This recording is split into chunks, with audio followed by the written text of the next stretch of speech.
जातिवाद का दंश किस कदर बढ़ता जा रहा है और जो जातिवाद कर रहे हैं उनके हौसले कितने बुलंद होते जा रहे हैं, इसकी बानगी भर देखिए। मेरे साथ बीएचयू के 2 डॉक्टर हैं और उनके साथ जिस तरह से भेदभाव हो रहा है और जिस तरह से आरक्षण के साथ खिलवाड़ हो रहा है, उसका पूरा ब्यौरा वो देंगे। आप उन्हीं के जुबानी जानिए कि किस तरह से बीएचयू में जातिवाद के नाम पर आरक्षण से खिलवाड़ हो रहा है और जात के नाम पर शोषण भी हो रहा है। सर, क्या नाम है आपका? मेरा नाम डॉक्टर संजय कुमार सरोज है। मैं बीएचयू में assistant professor minimal access surgery, जो एक लेप्रोस्कोपिक सर्जरी का नया विभाग है, उसमें मैं कार्यरत हूँ। मैंने 2014 में बीएचयू ज्वाइन किया है। इसके बाद से मैं वहाँ पे काम कर रहा हूँ, जबकि मेरा रिक्रूटमेंट मिनिमल एक्सेस सर्जरी के नाम पर हुआ है। लेकिन इसके बावजूद भी अभी तक वहाँ पे कोई भी विभाग नहीं है। यूजीसी ने इसके लिए एक फ़ंड भी दिया है, पोस्ट भी दी है, जगह भी दी है, इक्विपमेंट्स भी दिया है, फिर भी अभी कोई वहाँ पर कोई डिपार्टमेंट नहीं बना है। और मुझे ये कहा गया है कि आप ऐसे बैठिए, जब आपकी ज़रूरत पड़ेगी तो वो आपको बुलाया जाएगा। ये हेड ऑफ डिपार्टमेंट ने मुझे पत्र लिख कर दिया है। तो और किस तरह की समस्याएं हैं वहाँ? आरक्षण को लेकर आप बता रहे थे कि आरक्षण को लेकर इम्प्लीमेंटेशन नहीं है। इसके अलावा हाल ही में एक नया हाई कोर्ट का डिसीजन आया है, जिसके हिसाब से बीएचयू में जो आरक्षण प्रणाली थी, वो पहले पूरे विश्वविद्यालय को एक यूनिट मान के रोस्टर सिस्टम लगाया जाता था, लेकिन अब उसको बदलकर उसको विभाग और सब्जेक्ट के हिसाब से रोस्टर सिस्टम लगाना है। इस हिसाब से विभाग और किसी भी विषय में इतनी संख्या शिक्षकों की नहीं पहुंच पाएगी कि जिस हिसाब से किसी भी रोस्टर को हम लगाएं और वहां पर कोई भी आरक्षित पद को नियुक्ति के लिए हम एडवर्टाइज कर पाएँ। मतलब कहना ये है कि जैसे मान लिए 500 पद है तो वो टुकड़ों टुकड़ों में बांट के हाँ, एडवर्टीजमेंट दे रहे हैं ताकि आरक्षण इम्प्लीमेंट ना हो सके। या एकदम सही बोल रहे हैं आप।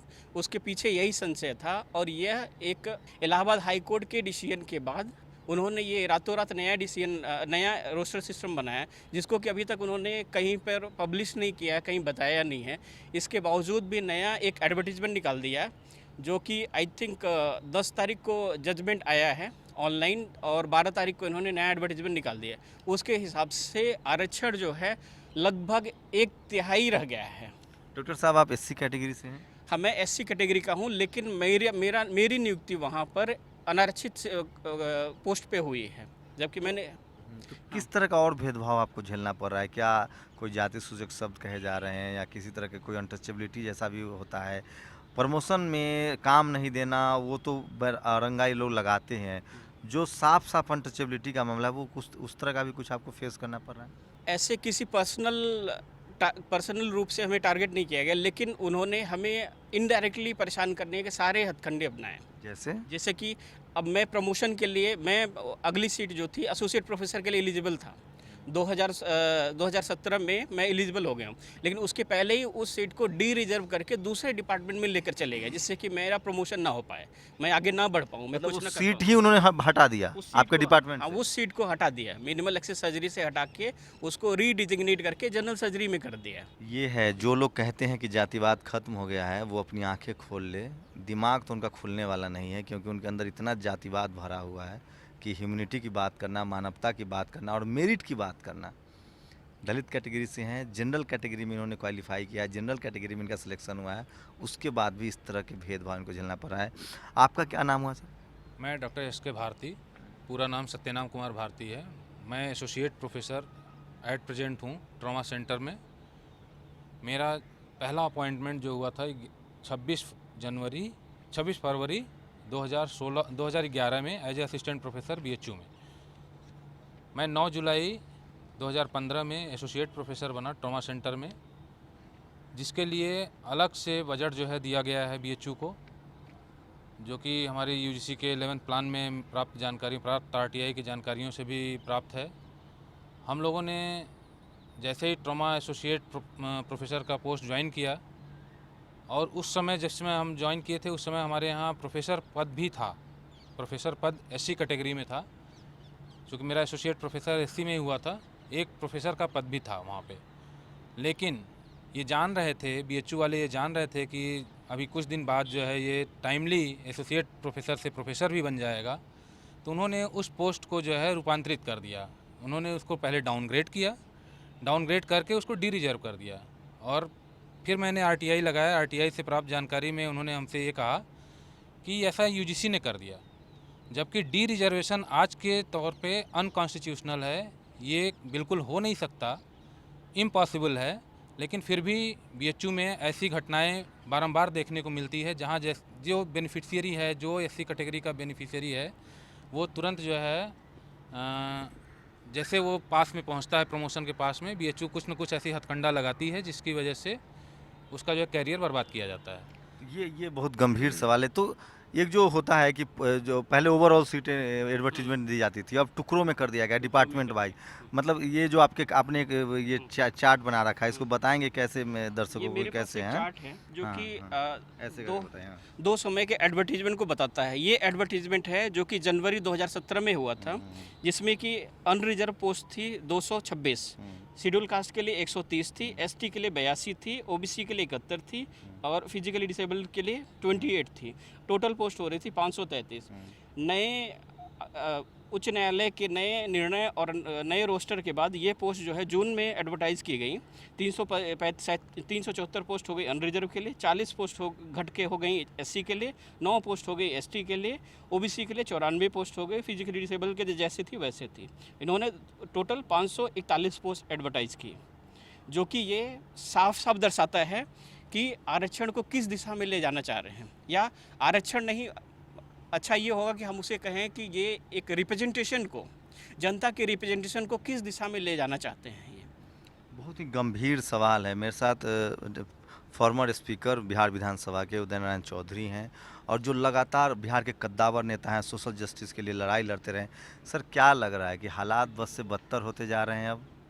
देखिए, जो अभी गद्दी नसीन लोग हैं, उन लोगों को अंबेडकर साहब के द्वारा जो संविधान में दिया गया है, दलित और आदिवासियों को आरक्षण, ओबीसी को भी, ओबीसी, इन सब को जो आरक्षण दिया गया है, ये उनको नहीं भा रहा है। इसलिए नहीं भा रहा है कि ये नौजवान जो आजकल के पढ़ लिख कर के जो निकल रहे हैं, ये सब अपने हक और अधिकार को पहचानने लगे हैं, अपने आज़ादी को लेना चाहते हैं, जानना चाहते हैं। तो मुख्य रूप से ये है कि आरक्षण कैसे समाप्त हो, ये एक साजिश के तौर पर चलाया जा रहा है। आपको लगता है कि मोदी योगी कॉम्बिनेशन होने के बाद आरक्षण को कोई खतरा है? कोई खतरा नहीं, जबरदस्त खतरा है। संविधान का संशोधन करना चाहते हैं, ये संविधान को संशोधित करके आरक्षण को समाप्त करना चाहते हैं। वो तो लगातार दलितों को आज तक जुडिशरी में आरक्षण नहीं मिला, आज तक कोई जुडिशियल कमीशन नहीं बना, आज तक आज़ादी के बाद किसी भी क्षेत्र में जितना रिजर्वेशन होना चाहिए था दलित, आदिवासी, ओबीसी का, वो आरक्षण आज तक पूर्ण नहीं हुआ। हाँ, लेकिन समाप्त करने की दिशा में ज़रूर कार्रवाई की जा रही है। उदाहरण के लिए जो अभी बीएचयू का मैं देख रहा था, सुन रहा था, बनारस हिंदू यूनिवर्सिटी जो है, ये बनारस हिंदू यूनिवर्सिटी तो विख्यात है कि आरक्षण को कैसे ख़त्म किया जाए उसके लिए। और जीता जागता उदाहरण अभी ये लड़के लोग दे रहे हैं, वहाँ के डॉक्टर लोग। जब इतना पढ़ा लिखा डॉक्टर जो जनरल कैटेगरी में आता है चुन करके, जो इसकी योग्यता का और कोई दूसरा कोई नहीं मिलता है, मजबूरी में इसका चुनाव किया जाता है बेरियाट्रिक सर्जन के रूप में, असिस्टेंट प्रोफेसर के रूप में, उसके आगे के रास्ते को रोकने के लिए इन लोगों ने आगे का एसोसिएट प्रोफेसर का पद ही ख़त्म कर दिया। ये जो ट्रॉमा सेंटर का एसोसिएट प्रोफेसर, चूँकि ये सब लोगों को पता है कि अब कुछ दिनों के बाद ये विभाग का हेड हो जाएगा, जब ये हेड हो जाएंगे तो फिर ये कुछ कर नहीं पाएंगे, इसलिए पहले ही उस पद को ख़त्म कर दो। और वो खत्म करने का खेल कहाँ से हुआ? कोर्ट के द्वारा जो बीएचयू का वेस्टेड इंटरेस्ट रखने वाले जो हैं, जो चाहते हैं कि यहाँ आरक्षण नहीं रहे, वैसे लोगों के द्वारा कोर्ट में केस किया जाता है। और नतीजा ये होता है कि जो अभी बताया आपको कि सीधे 1 साल के अंदर ही, 1 साल के अंदर ही हम कहेंगे कि जो 12/1/2012 को जब 130 सीट थी वहाँ आरक्षित शेड्यूल कास्ट की, वो सीधे 3/6/2012 को हो जाता है 40 सीट आरक्षित हो जाता है, माने सीधे कट जाता है। एसटी का जहां 72 था वहां 9 हो जाता है। तो ये क्या दर्शाता है? ये मुख्य रूप से ये दर्शाता है कि ये आरक्षण विरोधी इंस्टीट्यूट, जो पढ़े लिखे दलित नौजवान हैं, जो योग्यता रखते हैं, उनको भी प्रताड़ित करने की साजिश हो रही है। तो ये बहुत ही गंभीर विषय। आप सोचिए कि जो लोग कह रहे हैं जातिवाद किस तरह से हावी है, और अब जातिवाद कितने महीन तरीके से इंस्टीट्यूशन में हो रहा है, चाहे वो नौकरी हो, जुडिशियरी हो, ब्यूरोक्रेसी हो। आप लोगों ने लीगल कदम भी उठाए हैं, आप लोग कोर्ट इसके में भी लिए गए हम हैं। लोगों ने माननीय उच्च न्यायालय इलाहाबाद में भी संपर्क किया है, जिसमें कि ये केस को देखा जा रहा है और अगली तिथि जो है 4 जुलाई को रखी गई है, जिसमें कि विश्वविद्यालय से कुछ प्रश्न पूछे गए हैं जिनका उन्हें काउंटर एफिडेविट दिया जाएगा। इसके अलावा 16 जून को सुप्रीम कोर्ट में भी हमने इसके खिलाफ जो है याचिका दायर की है। सुप्रीम कोर्ट ने भी विश्वविद्यालय आयोग को, विश्वविद्यालय को और मानव संसाधन मंत्रालय को चिट्ठी भेजी है कि आपको इसका जवाब देना है, और वो जवाब आपको 30 दिनों के अंदर देना है। इसके बाद सुनवाई होनी है उस पर। तो देखिए, ये अपने तरीके से आरक्षण को बचाने के लिए लोग लड़ रहे हैं। डॉक्टर साहब की कोई अपनी निजी लड़ाई नहीं है, ये उस व्यवस्था के खिलाफ लड़ रहे हैं। इनका कोई अपना स्वार्थ भी नहीं है। डॉक्टर हैं, सफल डॉक्टर हैं। इस तरह के लड़ाई लड़ने के अपने कुछ खतरे भी होते हैं। कभी डर भी लगता है आप लोगों को, कोई धमकी भी दी जा रही है? मुझे शुरू से ही धमकी दी जा रही थी। जब से मैंने BHU ज्वाइन किया, तब से मुझे धमकी दी जा रही थी कि हम तुम्हें आगे देख लेंगे, कि तुम आगे क्या करोगे, हम करने नहीं देंगे। उसी के तहत ये सब किया गया, जिससे पहले मेरे प्रमोशन की पोस्ट को हटाई गई, फिर मुझे विभाग में काम करने नहीं दिया जा रहा है। सब कुछ, सारे उपकरण होने के बावजूद भी मरीज़ वहाँ पे सफ़र कर रहे हैं। मरीज़ आके ऑपरेशन, बिना ऑपरेशन कराए वापस जा रहे हैं। बताइए, देखिए कितने घृणित लोग हैं, किस तरह की मानसिकता है कि एक डॉक्टर है, वो मरीज़ का इलाज करना चाहता है, वो डॉक्टर की जाति नहीं जानता है, वो सारे मरीजों का इलाज करना चाहता है, लेकिन उसे जाति वजह से इलाज नहीं करने दिया जा रहा है। मतलब ये कितने दिनों से हो रहा है सर आपके साथ? ये हमारे साथ लगभग 1 साल से हो रहा है। 1 साल से ऐसा हमारे साथ किया जा रहा है।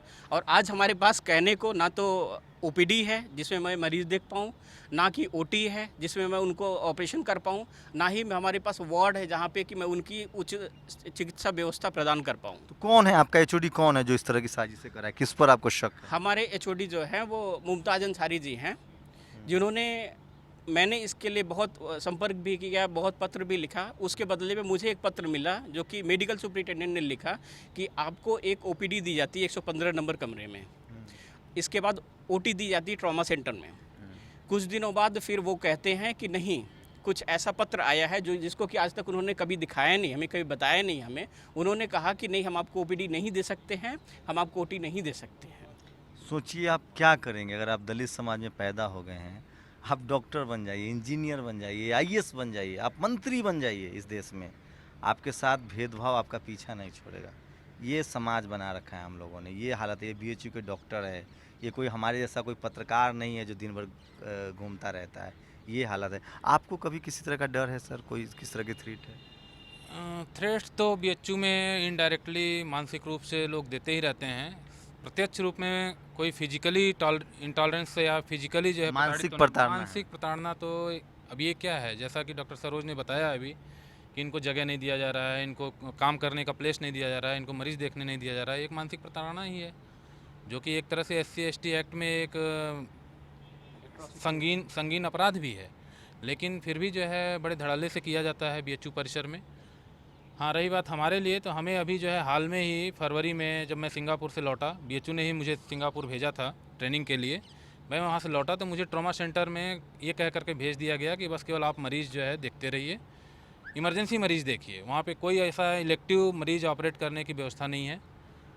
अभी हमको सीधा सीधा कह दिया कि जो है आप एसोसिएट प्रोफेसर हैं ट्रॉमा सर्जरी के, तो आप जो है सिर्फ वहाँ पे केवल इमरजेंसी आपको करेंगे। लगता है साफ साफ कि ये सब आप लोग के जाति की वजह से हो रहा है? ये बिल्कुल सत्य है। ये जातिगत के आधार पे ही जो है इनकी प्रताड़ना है छुपी, जो कि सामने हमारे उजागर तो नहीं करते हैं, लेकिन इनकी अंदरूनी जो मनुवादी व्यवस्था है या जो इनकी मनुवादी सोच है, ये उसी के तहत जो है, या ब्राह्मणवादी सोच कह लीजिए, उसी सोच के तहत ये जो है कार्यक्रम करते हैं।